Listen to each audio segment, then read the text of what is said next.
Fridays are awesome. Why? Because Super Bowl and Puppy Bowl. Those reports are minutes away on CNN 10. First, though, tensions between the U.S. and the Middle Eastern nation of Iran. Earlier this week, Iran tested out a medium-range missile. A U.S. defense official said the test failed and that there was no threat to America or its allies in the Middle East. But do Iran's missile tests break international law? A UN Security Council resolution passed in 2015 tells Iran not to have anything to do with missiles that can carry nuclear weapons. Iran has tested several missiles since then, but it says the resolution does not apply because its missile program is only for defensive purposes. The U.S. doesn't agree. On Wednesday, America's national security advisor called Iran's recent test a provocative breach of the resolution and said the U.S. was putting Iran on notice. Iran responded that it would vigorously continue its missile activity and that it didn't need permission to do it. Trump administration officials say they're planning to impose additional sanctions, penalties on certain people or businesses affiliated with Iran. 10-second trivia. What location was struck in 1960 by the most powerful earthquake ever recorded? Chile, San Francisco, Alaska, or China? On May 22, 1960, a magnitude 9.5 earthquake struck near the South American nation of Chile. The 1960 Chilean earthquake wasn't the most deadly ever recorded, but its effects spread far and wide. In addition to the hundreds killed in Chile, the tsunami generated by the quake killed dozens in Hawaii and as far away as Japan. It also left millions homeless. Looking at more recent seismic activity, here's a map of every quake on record from 2001 through 2015. You can see a lot of them flashing all around or near the Pacific Ring of Fire. Some devastating quakes occurred during this time period. One example, the 9.1 magnitude tremor that shook Sumatra, Indonesia in 2004. More than 220,000 died in that and the tsunami that followed. And the 8.1 magnitude quake that hit Samoa in 2009. Also, an 8.8 magnitude quake in Chile in 2010 and a 9.1 jolt near Japan in 2011. That quake and tsunami killed more than 22,000.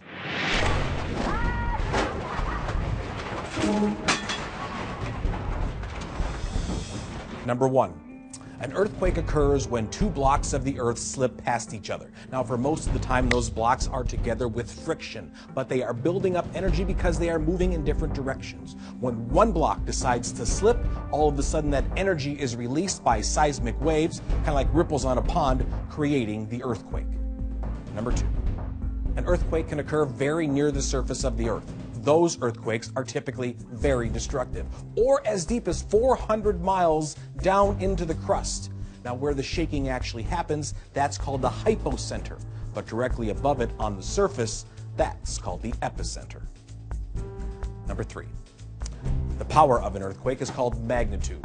Now, the intensity of the shaking can vary depending on the geography, the topography, or even the depth of the quake. Now, the USGS says there are 500,000 detectable quakes every year. 100,000 can be felt, and 100 will create damage. Number 4.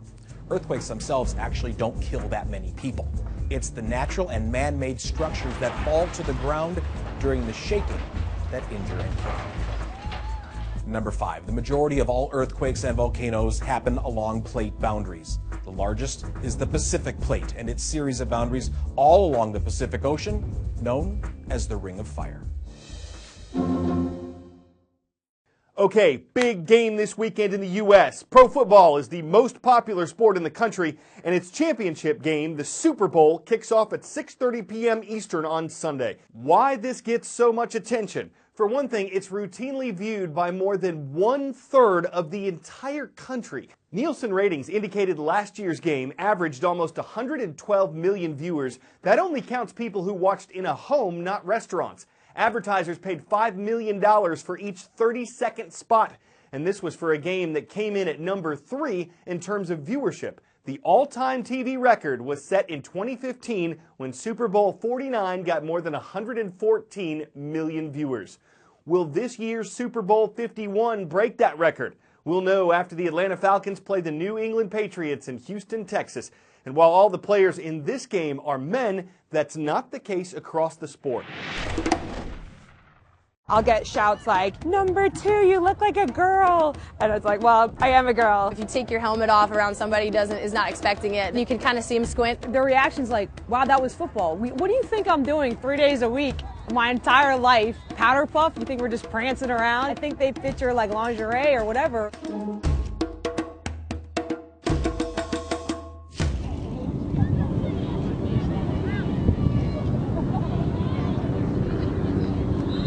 I was a catcher at Maryland, and then I had a teammate who said, you know what, you'd probably be a good quarterback. And I kind of laughed at it, and the league started, and honestly, I didn't take it seriously. And I went out to a game and realized I was missing out, and that's all she wrote. Here I am. I had moved over to England for this job with horses, and I'd seen an ad on Facebook and thought I needed to do it. I could get a bit of American culture in, make friends that way. I haven't looked back since, and that was 4 years ago now. Some girls that I played basketball against in college, I saw it being posted on their Facebook and said, wow, that's really cool. When I'm done with college sports, maybe I'll give it a shot.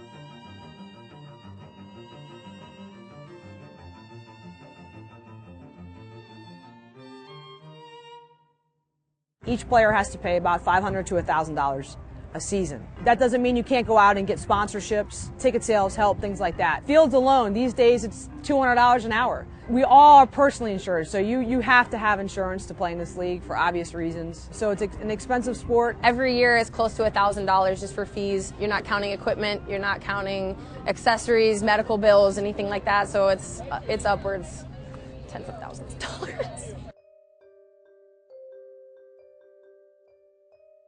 I'm an athletic trainer. I'm a homicide detective for the Prince George's County Police Department in Maryland. So I'm a personal trainer.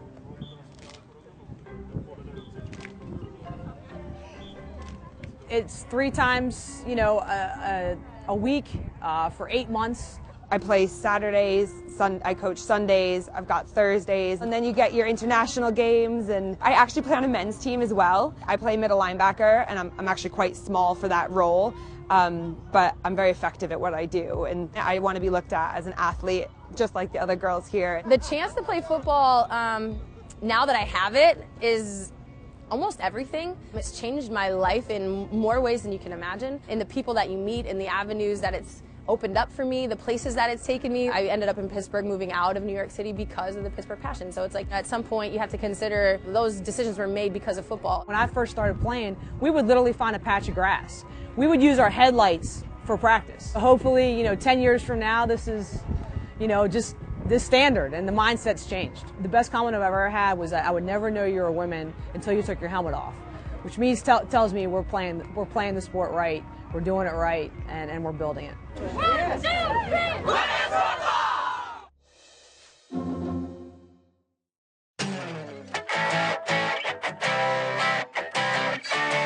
So men, women, and some children play football. Who says it should be limited to humans? For the 13th year, puppies will be taking the field for the annual Puppy Bowl. It's more a competition of cuteness.